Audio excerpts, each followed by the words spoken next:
What's poppin', y'all? Welcome back to the Pee Wee the Plug channel, the number one place you need to be locked into all playoffs long. Like I've said before, if you enjoy this type of content, make sure you subscribe. And as always, please leave me a like. Last night, the playoffs officially began because we finally had teams went on the road.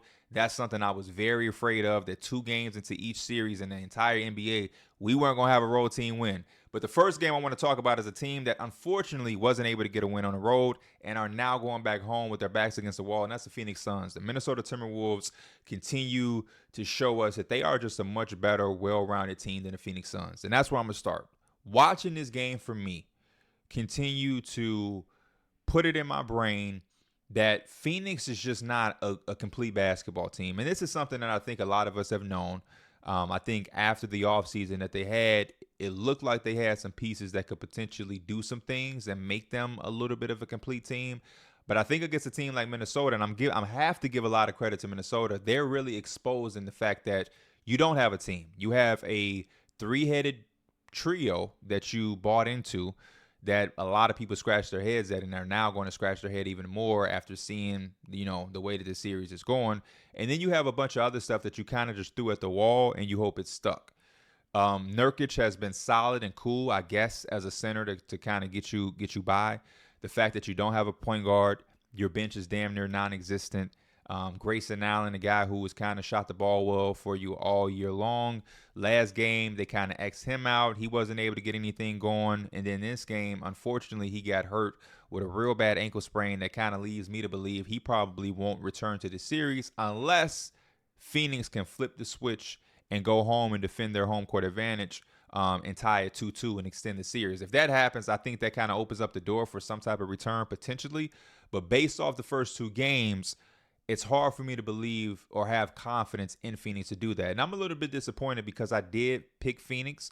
And when I picked Phoenix on the Numbers on the Board podcast, I picked them by saying and admitting that I just don't know what I'm going to get from them. They have this bipolar thing about their team where on one night they can look very, very good. They can look damn near dominant. And then on certain nights, you look at this team and you're like, this is a very hard team to watch because it's not a complete team effort. And I think those little things that they miss on and that they don't have, those are the exact things that Minnesota has, and they really drive home. And there was a bunch of times I can go into stats all day. I have the stats in front of me. I can tell you exactly what percentage everybody shot, what they scored. And I'm sure some of those things will come up while I'm discussing this.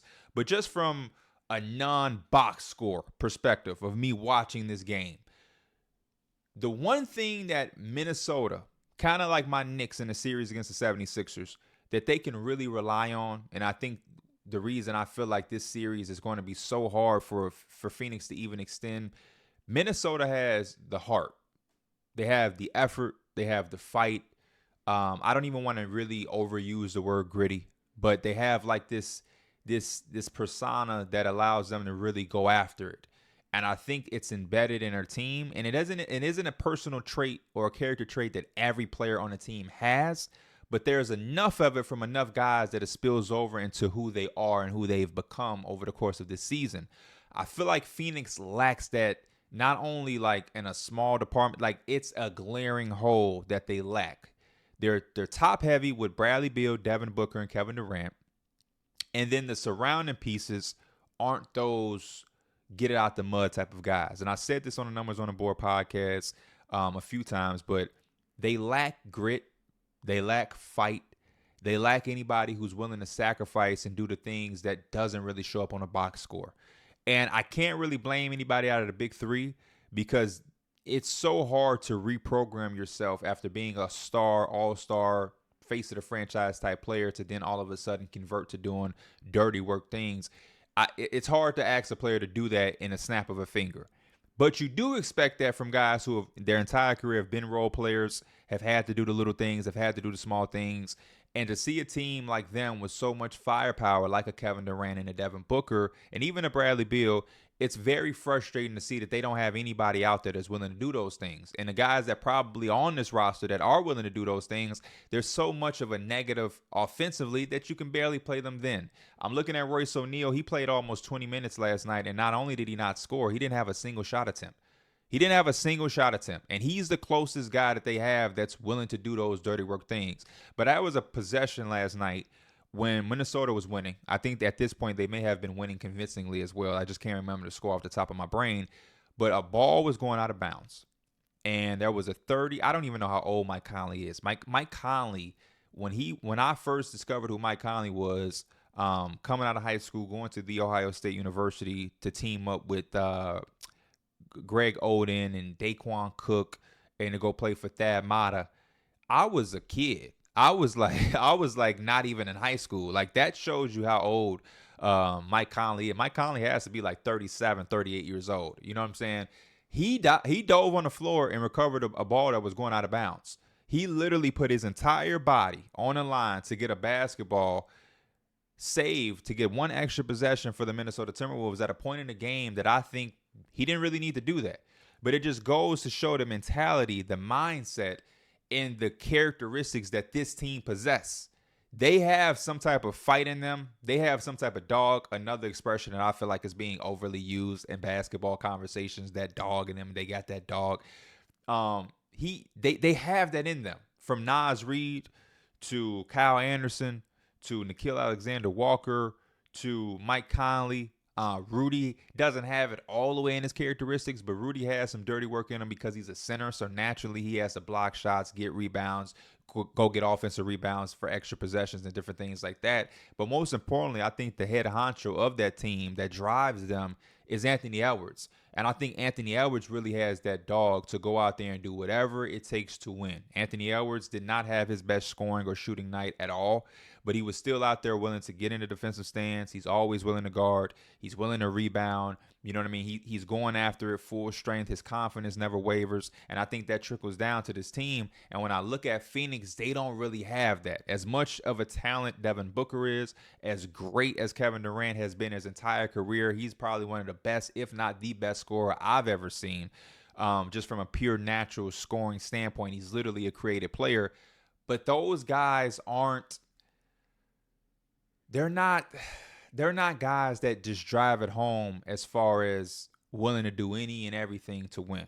I don't want to call out and make it seem like I'm doubting that they want to win, but like, there were some plays in this game where I was just seeing Kevin Durant not be engaged the way you would want to see your best player engaged.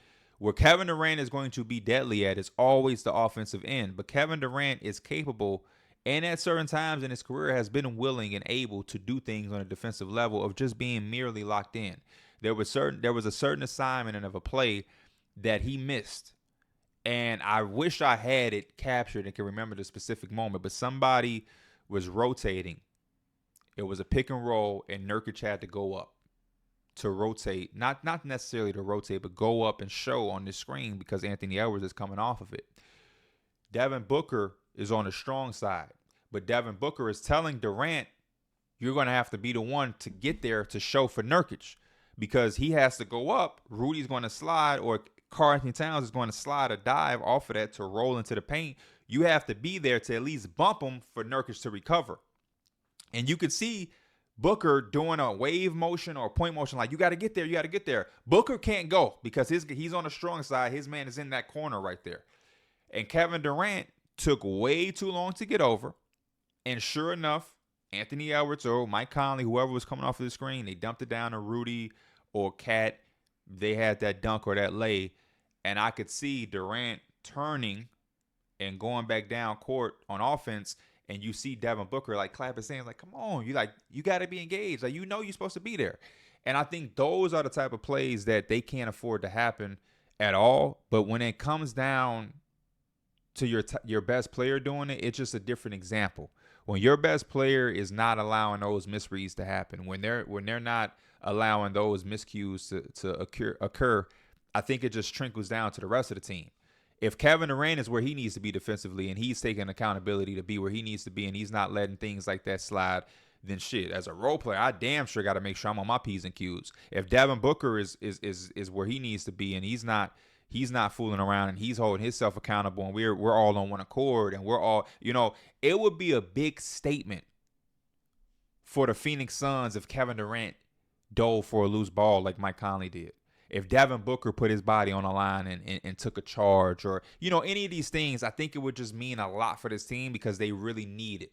And at some point, that trio and that three are going to have to sit down and talk to each other and say, hey, we might not be able to really sit out of this game and rest. In order to beat them, we're going to have to play the perfect game offensively, and we ourselves are going to have to willing to do those little dirty work things. Because when you look at the rest of this roster, I'm not sure that you can depend on David Roddy to give you any type of minutes. He played 2 minutes in his last game. Josh Okogie, 2 minutes. Bol, 2 minutes. These are garbage time minutes. You can't rely on these guys to give you 17, 18, 19 minutes and really contribute. So because of that, by default, Kevin Durant, you're going to play 40 minutes. He played 41 minutes. Bradley Beal, you're going to play 42 minutes. Devin Booker, you're going to play 41 and a half minutes. When you are playing that many minutes, you have to be willing to do something more than on the offensive end. And I'm going to be real. Because of how good Minnesota is defensively, as we all have known, you're probably not going to be able to do what you want to do offensively anyway. I believe that there is no answer for a guy like Kevin Durant. After this game, I'm sure enough to have been proven wrong. Because not only did Kevin Durant not have a very good scoring game, but he kind of just looked like something that's not really him. Excuse me. And what I mean by that is it's a miss or make league. Kevin Durant has been in this league for a bunch of years. He understands that. But I've never seen, it never makes sense for me for Kevin Durant to have one shot attempt in the fourth quarter. That doesn't make sense to me. Kevin Durant had one shot attempt in the fourth quarter. Kevin Durant shot the basketball 15 times. Bradley Beal shot the ball 17 times. Again, these are just little stuff. There's nothing ever in the world in 2024 for the Phoenix Suns where Kevin Durant should be behind Bradley Beal in shot attempts, especially on a night where Bradley Beal got outscored by Eric Gordon. Eric Gordon had 15 points. Bradley Beal had 14. So it ain't like it's one of the nights where Bradley Beal decided he was going to be the best player on the court and have a 30 or 40-point game. It ain't like that happened. If that was the case, then that would be understandable. If Bradley Beal is just unconscious one night and he's firing on all cylinders, that's the one exception where he should be leading them in shot attempts. But on a night where he is shooting 6 of 17, 35% from the field, I even saw Bradley Beal miss a dunk. And there's no disrespect to Bradley Beal, but he is legitimately the third option.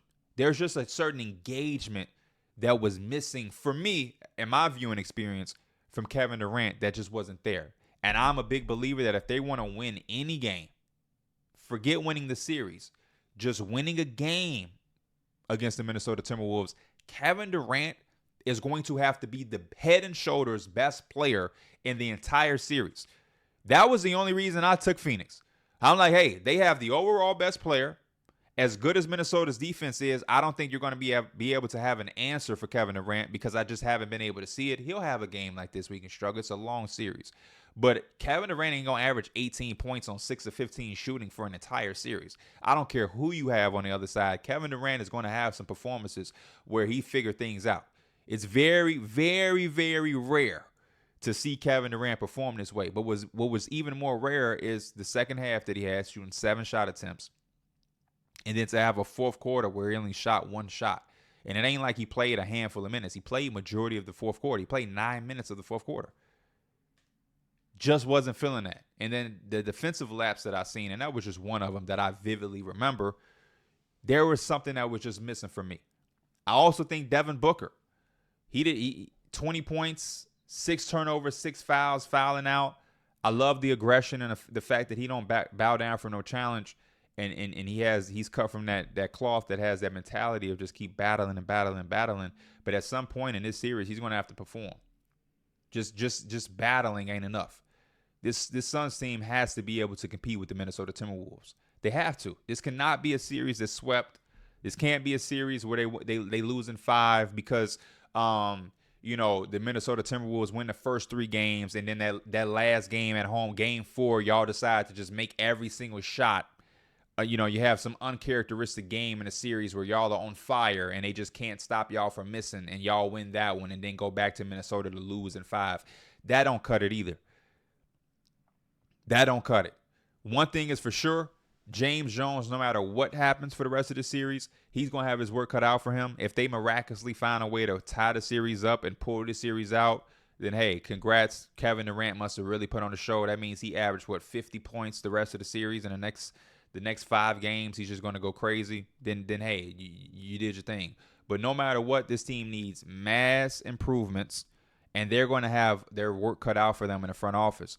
Because again, when I look at this roster top to bottom, they just don't have enough of those guys that are willing to do things that these 3 dudes aren't going to do. First and foremost, they need a point guard.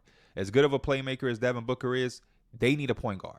As much as Bradley Beal wants to say he's going to buy into that third option role in order to win, and he's willing to sacrifice to do all the little things, that sounds right at your opening press conference when you're joining a new situation and you want to have the best first impression. They need a point guard. And they need one bad. They need a point guard, and they need some guys that are willing to go out here and do every little thing. They need guys that are going to crash offensive rebounds. They need guys that are willing to take on a defensive assignment. And even if you can't shut down a guy, you're just willing to play him hard and play him physical. They need some fight. They need some grit. But the Ball, Nasir Little, Drew Eubanks. Drew Eubanks is all right. I'll give Drew Eubanks a little bit. But like this roster ain't it. This roster ain't it.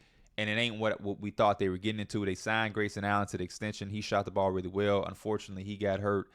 17 minutes played for him, 1 of 2. Last game he played in game 1, he shot 3 shots, didn't get it.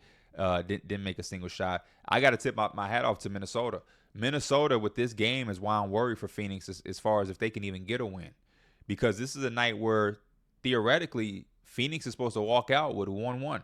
When that you tell me that Anthony Edwards is going to come out and have a 3 of 12 performance for 15 points with 3 turnovers and 4 fouls, and Karl Anthony Towns is going to be in foul trouble early on, and he's only going to have 12 points.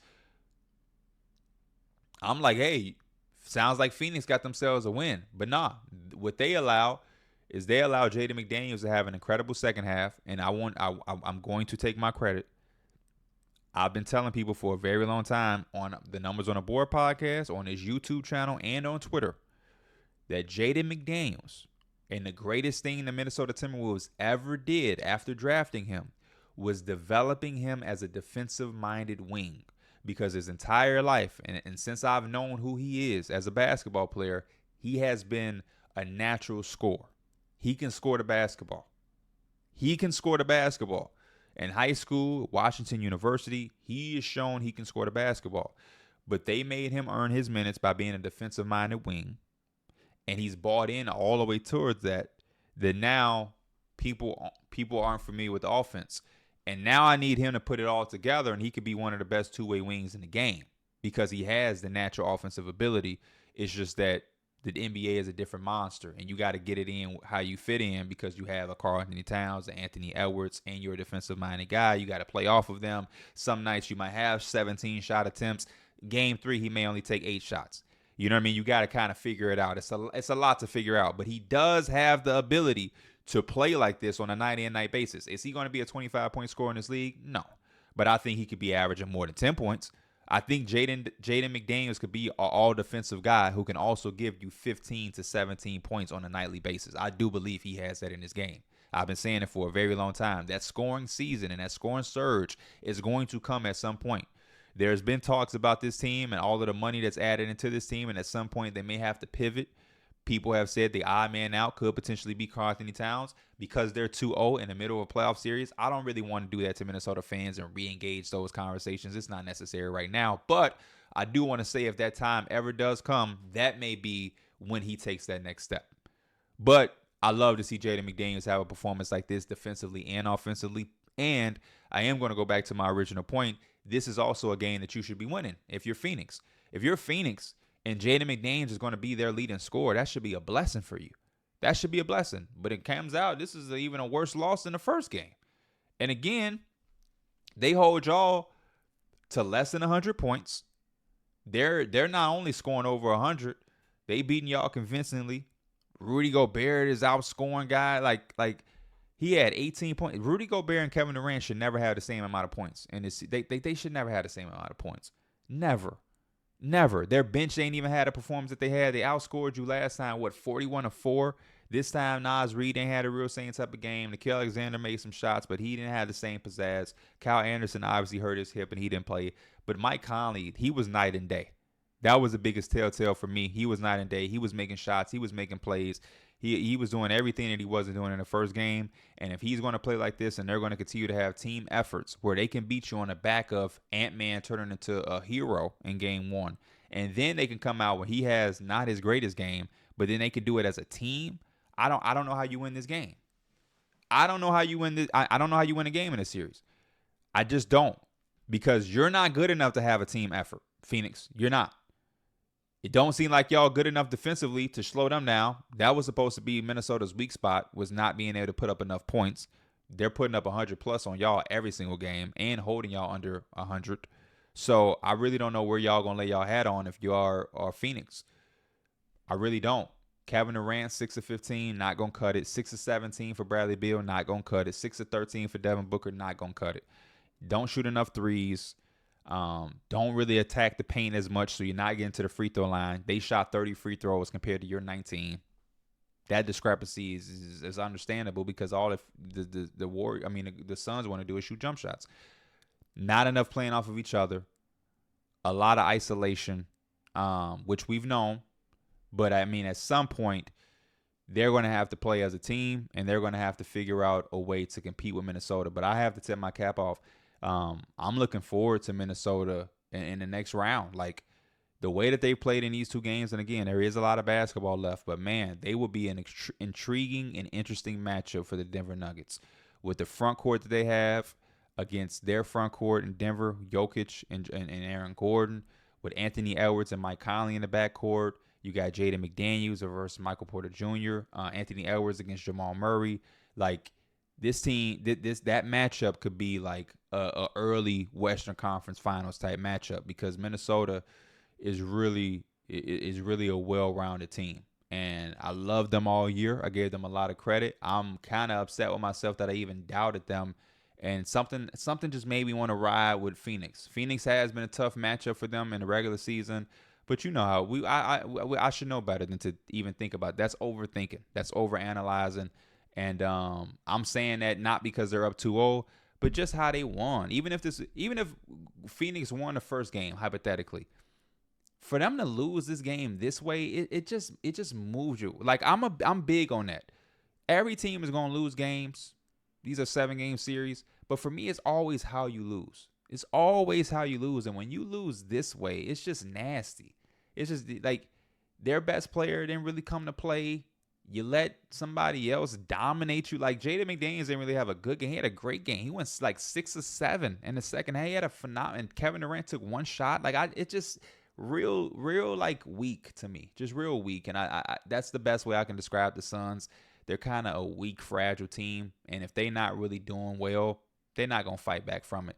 In order for them to win, they're going to have to get out to an early lead. They're going to have to just shoot the nets off the ball at home. And they're going to have to start a game 15-3, 15-2, go on an early run. And then they're going to have all of the confidence in the world. But when they start back and they got to fight and they got to go through runs and they got to really be tough and stick it out, they're going to crumble every single time. They just the second half when Minnesota was really starting to turn it up and get some momentum, that's exactly when Phoenix did the win the opposite way. They started turning the ball over loosely. It started being super emotional. You got guys passing up shots or not being as aggressive with the, man, we lost already type mentality. And it's just weak to me. And that's what really sways me and makes me change versus somebody being up 2-0 or down 2-0 because we've seen teams come back before. But when you play like that, it gives me no confidence. Switching sides, going out east. The first team to win a game on the road, the Indiana Pacers. I love what's going on with the Pacers. And this game is why I picked them ultimately to win this series. Game 2.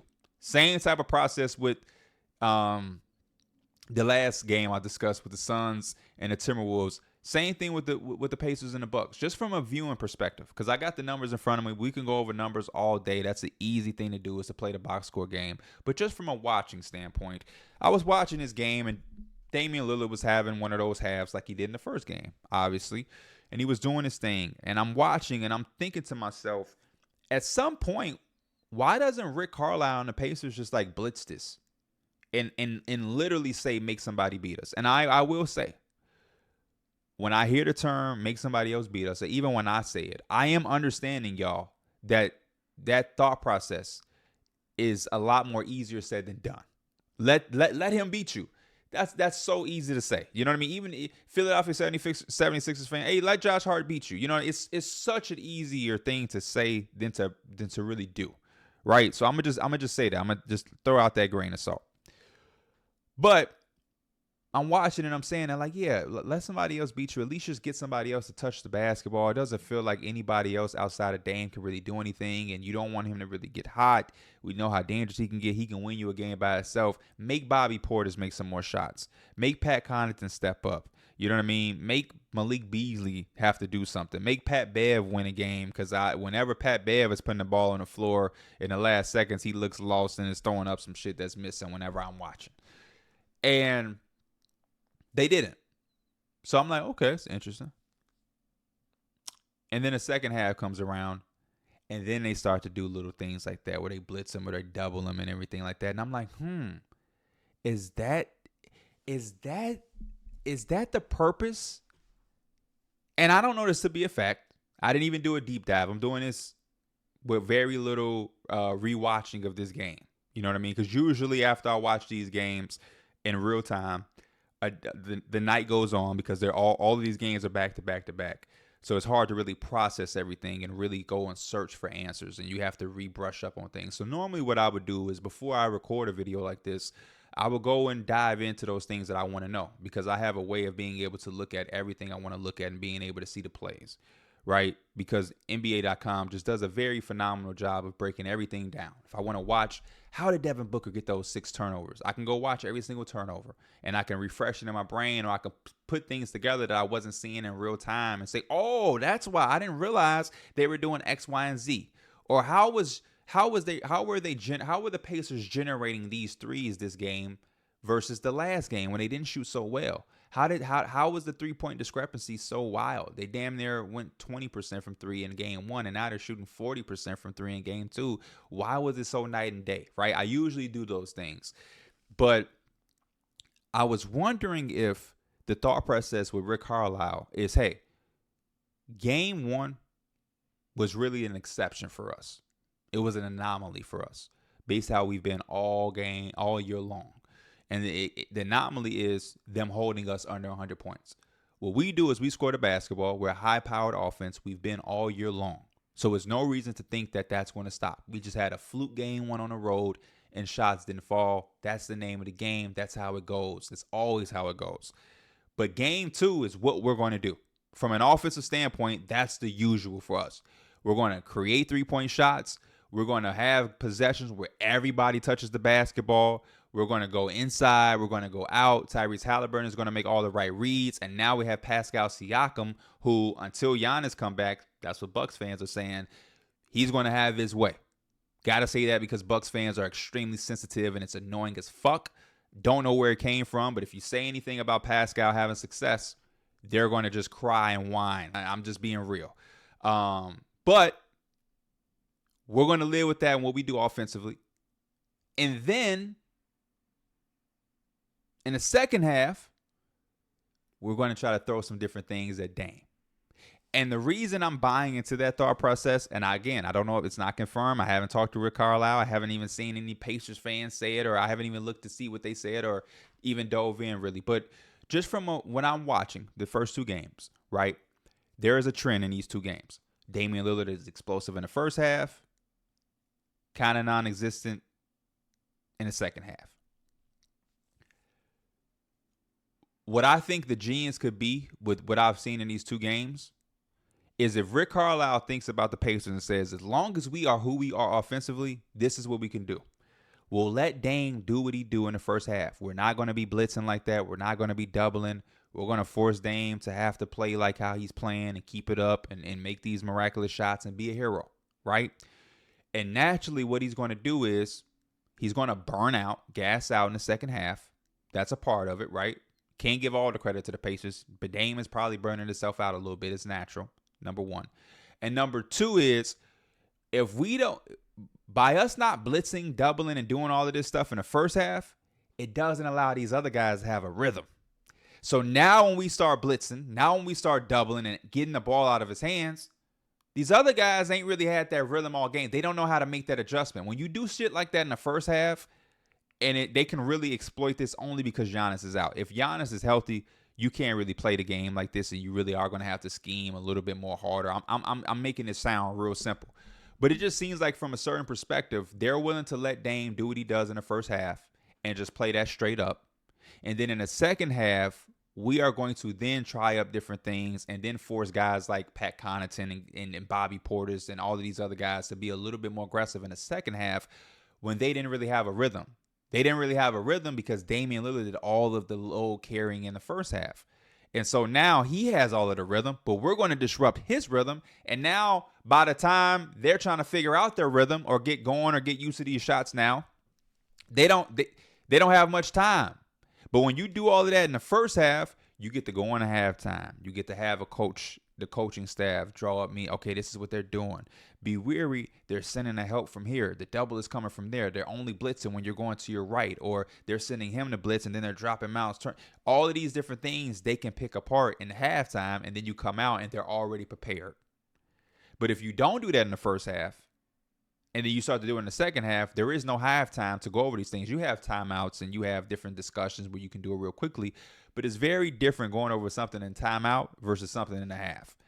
And I could be overthinking it. It might not be that simple. It may just be as simple as Damian Lillard is gassing out and the Pacers are like, we don't have anybody as a direct point of attack defender to slow him down anyway. So we're going to let him do whatever he does, and we're going to just force everybody else to beat us. But based off just my viewing experience, still, like I said, still early. I haven't dove into it all the way. And I have a little time because there's going to be a while till they play. But when you look around and you look at the second half, it's just like nobody else really is going to have a rhythm. I mean, credit to Brook Lopez. He really had it going the entire game. But, I mean, yeah, Malik Beasley ain't really doing anything. Chris Middleton really struggled, whether it's because he had a rhythm or not. He really struggled this game. I think he was the major X factor. The way he played in game one, if he's able to play like that for them throughout the course of the series, especially while Giannis is out, it's going to be a big alleviator for Dame. You know what I'm saying? Because Dame is going to command a lot of attention, and they're going to need somebody else who can break shit down and do it themselves. But Bobby Portis 1 of 6 in the first half. Brook Lopez 4 of 8 really did his thing. Malik Beasley 1 of 3. Pat Connaughton 1 of 2, and they shot well from 3, but they shot 10 threes and it came from 2 people. You understand what I'm saying? Like, they shot 10 threes in the first half and it came from 2 people. Damian Lillard made 6. Brook Lopez made 4. So it's like, hey, don't do it. Let them do what they doing. And they still lost that half. They lost that half by 5. So now we go in the second half, and now we can make some minor adjustments, some minor tweaks. We can throw some different things at them. And then we start making other guys have to shoot the basketball. And it ain't just like living with Dame and living with Brook Lopez. And Dame is burnt out. Dame only took 2 threes in the second half. He made 6. He made 6 of them in the first, and he only took 2 in the second. That sounds like somebody who was a little bit more gassed, a little bit more burnt out, somebody who was aware that they didn't have a lot of legs. And as a team, they only shot 9 threes. I believe Damian Lillard shot 11 threes himself in the first half. Just by himself, he shot 11 threes. And as a team, they only shot 9 compared to the 15 that the Pacers took. So I'm liking that. If I'm the Pacers, I'm double down on this. Let Dame do. Hey, hell, we can let Dame do what he want to do all first half. All first half, just play Dame straight up. Let him do what he does unless he's legitimately winning them the game single-handedly. If Damian Lillard is looking like he's finna have 40 first quarter points again like he did in game 1, and we can't match it, which, again, isn't the typical. That game 1 isn't the typical offensive standpoint that the Pacers have. Usually, like game 2, they can withstand Damian Lillard doing all of that scoring his damn self. And that's sure enough what they did in game 2. Even with Damian Lillard having that half that he had, Brook Lopez having the half he had, 6 threes, 4 threes, 10 threes combined between, 2 players. It's crazy. It's 8, 10. That's 30 points between 2 players in one half from 3. Didn't affect the Pacers at all because they can match points. But because you don't have that defense, just let him do what he does. He's going to score anyway. And then in the second half, we'll make shift up a little bit and then force other guys to have to make some shots that they weren't accustomed to having. You know what I mean? And I think that's where a lot of teams go wrong by trying to make those adjustments out of the gate or throw all of these different things out of the gate. And what happens is there develops a pattern.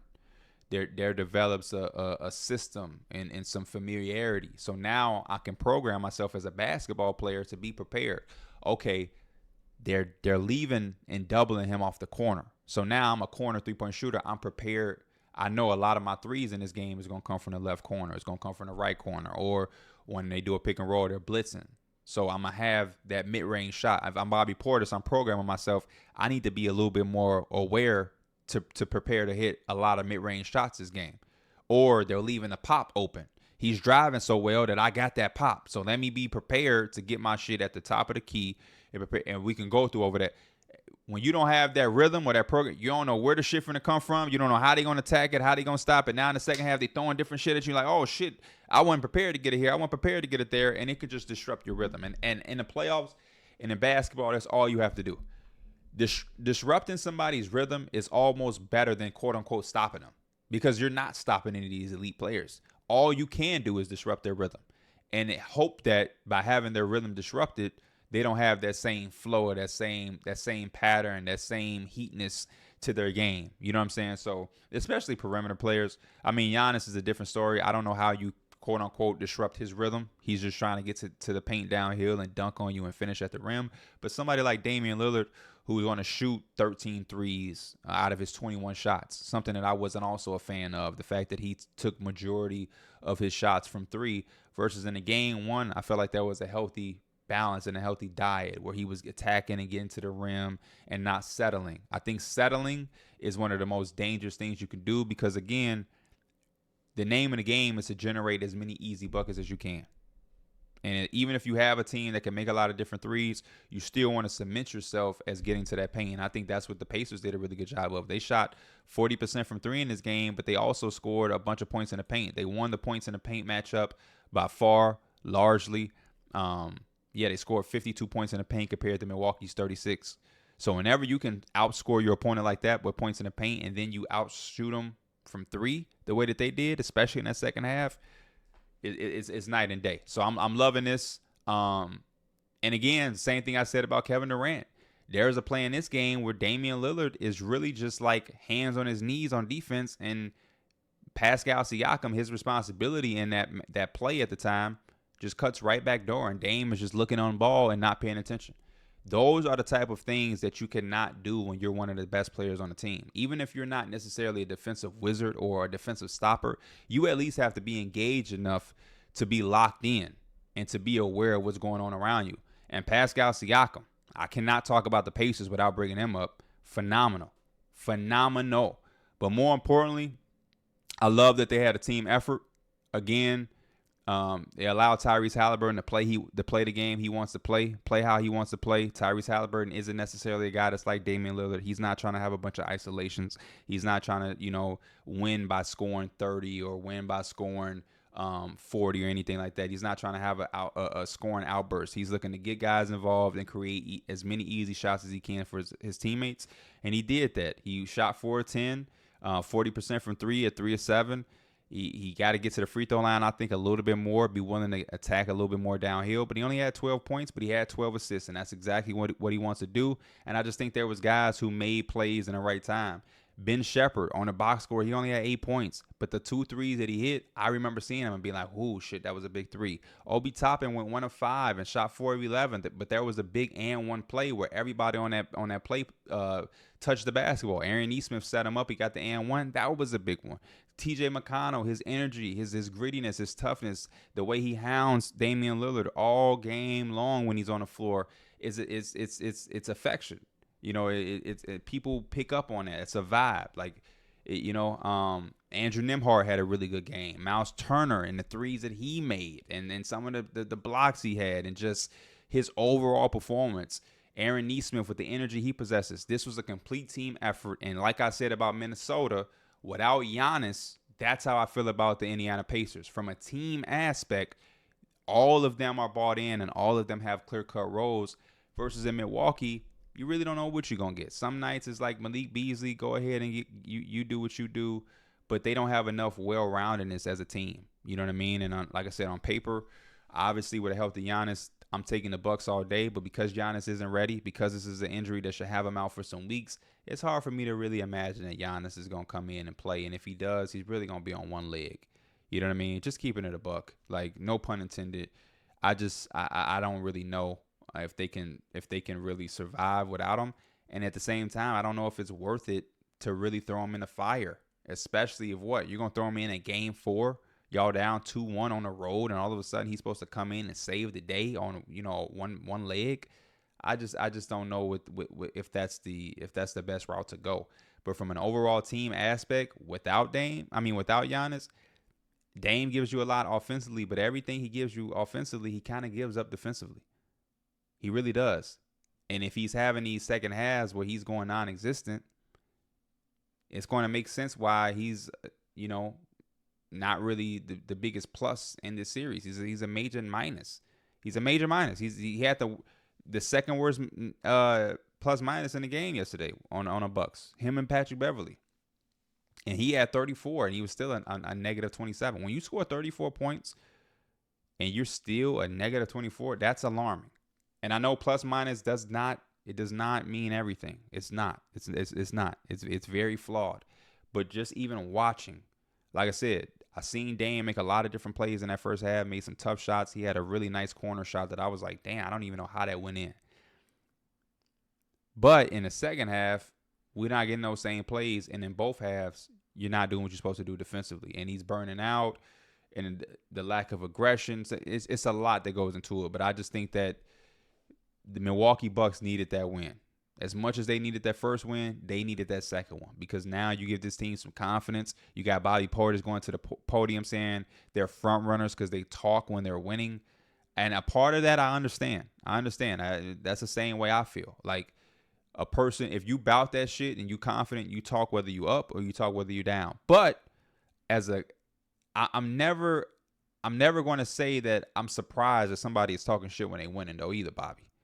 You don't understand? So I'm kind of 50-50 on that one. I definitely don't like nobody who only talks, who only want to smoke when they winning. I don't respect that at all. But in a 7-game series, I know my opponent going to want to pop their shit when they win, especially when they win like this. You know what I mean? Like, they almost won by 20 points on the road. Of course they're going to pop y'all shit, and y'all have a little history here. Come on, Bobby. You should expect. Come on, Bobby. You a little bit more familiar with that team. So Giannis, I don't know what's going on. He's saying he's not able to scrimmage or run around. I'm not expecting him to play in any of these games in Indiana. They're going to need some super heroic performance from Damian Lillard. But more important, my X factor is Chris Middleton. And I'm going to put a little bit on Brook Lopez. Brook Lopez had a really good, nice game, too, because he was able to knock down 6 threes. But overall, he's going to have to go in there and be willing to rebound a little bit more. 1 rebound for a 7-footer. I don't care how many threes you make, how many threes you shoot. 1 rebound is unacceptable. You cannot be getting out. Brook Lopez played almost 30 minutes and got out-rebounded by Malik Beasley. He got out-rebounded by Jay Crowder. Hell, Pat Connaughton had 7 rebounds. Andrew Jackson Jr. played 4 minutes and had 1 rebound. I don't know. Going back out west for the last series, the last game of last night, I think this is probably my favorite series. I think this is the one that I won 7 games out of the most. And it's the Dallas Mavericks against the Clippers. Credit to Dallas for bouncing back, because I was extremely frustrated with them in game 1, because I felt like this could easily be a situation where they're up 2-0. You have to take advantage when a guy like Kawhi Leonard isn't playing. You know what I mean? And again, they went to that podium, Kyrie and Luka, and they threw out the fact that they were prepared to play against Kawhi Leonard, and not having him out there affected the game plan and all of this and that and the third, and that's cool and that's dandy. But you cannot convince me that Kawhi Leonard not being there threw you that much of a curveball that it affected you so much that you went out and kind of just like lost the game to a team that didn't have their best player. At the end of the day, no matter what you game plan for, to go against a team and they don't have their best player is always in your advantage, no matter how much you game plan for him to be there. To not go against him, it's much better than to go against him at full health. Understand that. So they could have easily won that game if they came out better. And they had 2 good games. But I think this game was much more better because early on, they didn't, number one, settle too much. They're going to settle because they're a jump shooting team. They're really good at it, by the way. But I think a lot of the emphasis for me was to make sure that in that first half and early on, a lot of the other guys were able to get going, right? And Maxi Kleber was ready. He took some shots in that first half.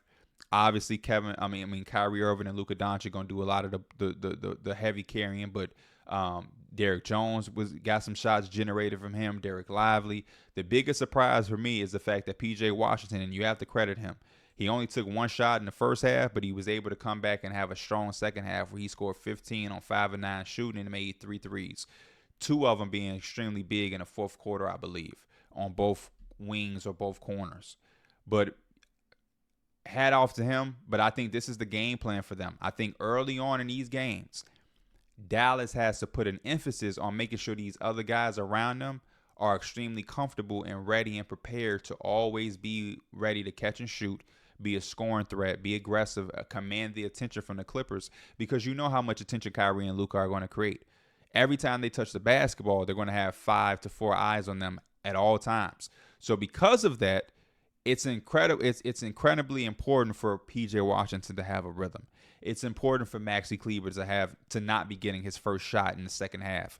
It's important for Josh Green and Dante Exum to have a little bit of a flow. Yeah, are they going to be shooting 9, 8 shots a piece in a half? Absolutely not. But they should not be getting their first 3-point shot 30 minutes into the game, because the attention that Luka is going to attract, it's going to have countless opportunities to kick it out, and he's so unselfish. And he made those plays in this game, especially down a stretch, and I think those are the plays that won. Maxi Kleber hit a very, very, very big 3 in the fourth quarter, and that was the one that I was like, ooh, that hurt. That hurt. They went on a 12-0 run in this quarter, and that Maxi Kleber 3 was the one where I was like, ooh, that hurt. Luka hit some, ooh, that hurt threes too. And Kyrie hit a big one, too, that was a part of the 12-0 run. But that one that they got from Maxi Kleber was extremely big in that fourth quarter. I think he's going to be an extreme X factor because of the way Zubac has outplayed Derek Lively and Daniel Gafford in these first 2 games by himself. If you're able to sneak in some minutes with Maxi Kleber and you force Tyronn Lue's hand to play small ball basketball earlier and often, I think you can change the game, because Zubac has been a really big bright spot for the Clippers and damn near has been an X factor. He's been like a walking double-double in this series. Biggest thing for me that I'm scared for the Mavericks is you barely win this game and Kawhi Leonard has 15 points and it shows you he's rusty. He's rusty. He ain't played basketball in a very long time. He's missed about 9 to 10 games, probably a month and some change off. So he has to get his win off of him. But 7 to 17, 0 of 5 from 3. Don't really expect Kawhi Leonard to continue to do that. Had 4 steals and a block, so he's there he's still tip-top shape to defend. The offense is going to transfer very soon. So you have to make sure that you don't hang your hat too high on getting that win. This team in Los Angeles is more than capable of going into Dallas and taking back home court advantage. You have to build on this if you're Dallas, because Kawhi is back and he's healthy, and this is why it was so vivid and important to win that first one. Because you take advantage of him not playing, then he has to rush back. Going to be rusty, affect everybody else because he takes 17 shots. That's 17 shots that he took, that was spread across last game. Now that's less off the table for everybody else, and that's a natural adjustment. Now you're supposed to take advantage of this from him rushing back because y'all won. Now they panicking, and now you up 2-0 going back home like you did a few years ago. But you dropped the ball in game 1. You did bounce back. You still take home court advantage over now, and the ball is in your court. But I wouldn't sleep on this Clippers team. They're going to be extremely ready to play on the next game. I think they're going to have more defensive schemes. The one thing that I will say for the Clippers, this is now 2 games in a row where you've been able to hold the Dallas Mavericks under 100 points. This game 2, you didn't have the same offensive success. I put that largely on the fact that Kawhi Leonard returned And in his return, it affected everybody else, and he had a bunch of rust on him. But when he does get going and he does get back into his rhythm, into the swing of things, he's going to be another 20-point scorer for them. And they're going to have to find a way to match that in Dallas, because the one-on-one Luka Doncic just winning you a game, I don't think that the Clippers, I think they're too good for that. I think they're way too good for that. I think you have to play team basketball. You have to get some production from PJ Washington. And the more production you get from him, the more engaged he is. He did a solid job on Kawhi Leonard at times last night.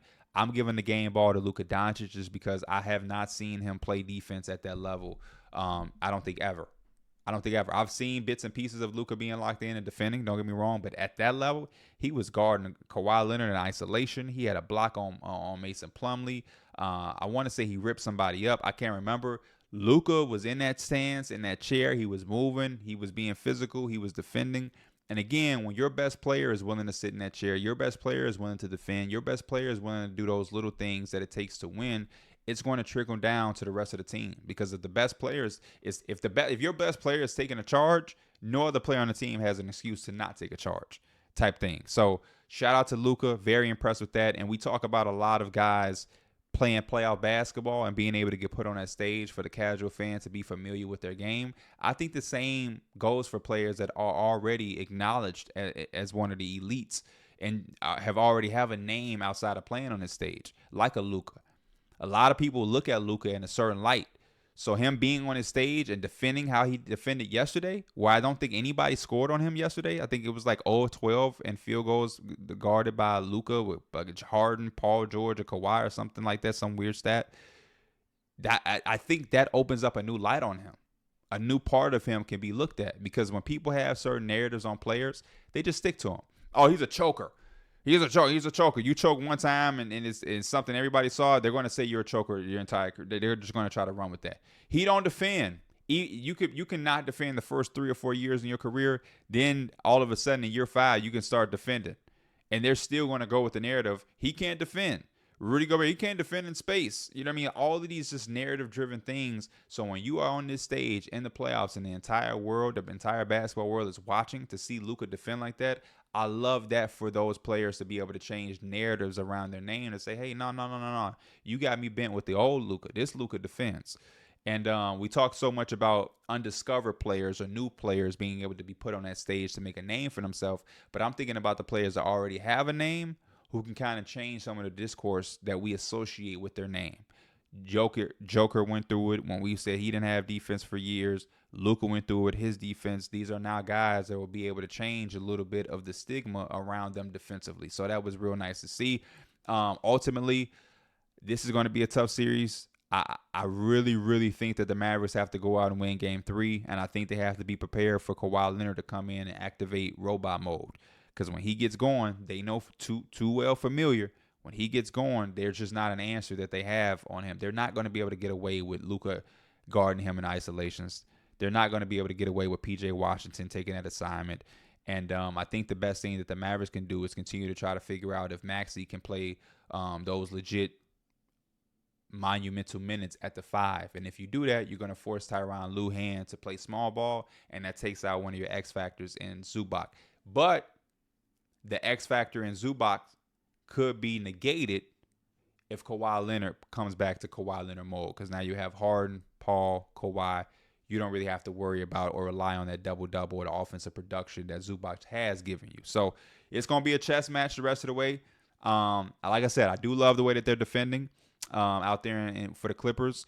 And I love the way that Luka and Kyrie answered and came back in Game 2, getting everybody else involved and doing everything that they could until it was time in the fourth quarter and the second half to really put that game away. Luka made some big shots. Kyrie made some big shots. Kyrie did the left-hand floater ambidextrous. Like, it's just so much. This series is going to be good. Let's pray that we get 7 games.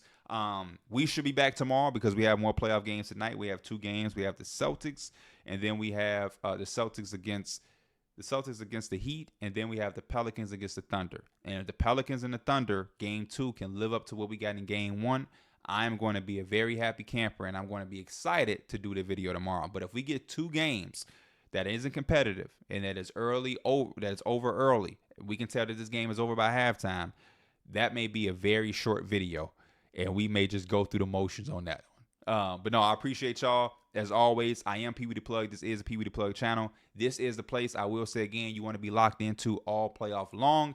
Give me some feedback in the comments. What are y'all seeing? What are y'all thoughts? I love to see the engagement and seeing what everybody else is visualizing and thinking and progressing. And maybe some of y'all broke some of this stuff down that I haven't been able to dive into yet, like the Pacers and how they guard Damian Lillard in comparison to the first half and the second half, or whatever the scheme is there. Let me know. And ride for y'all teams. This is a time, I always say, if there's ever a time to be biased, this is the time to do it now. But remember, when we're biased, we still want to be a little bit of logical, right?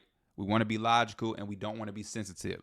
So Buck fans, when people are on Twitter and they're saying, oh my gosh, Pascal has been unguardable, don't get your panties in a bunch. Don't talk about it.